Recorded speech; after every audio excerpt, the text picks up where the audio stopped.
Olá, tudo bem? Meu nome é Daniel, mais conhecido como Dani, e hoje eu vim falar um pouquinho da minha rotina para vocês. Como é que é minha rotina de trabalho até eu chegar em casa. Então, eu trabalho das 8h30 às 6h, de segunda a sábado. E o meu horário de almoço é das 11h15 a 1h, ou da 1h às 2:45. E também, às vezes, eu também trabalho no domingo. Mas o meu domingo é intercalado. Então, normalmente, eu trabalho às vezes só um domingo por mês.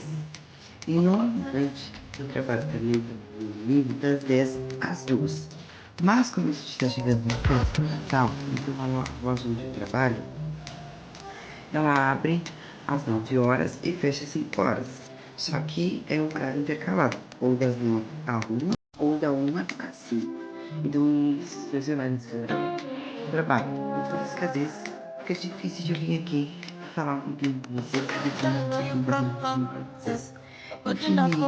A loja que eu trabalho, ela vende muitas coisas de utensílios, domésticos, de casa, do banheiro, do quarto, da sala, da cozinha, coisas mesmo.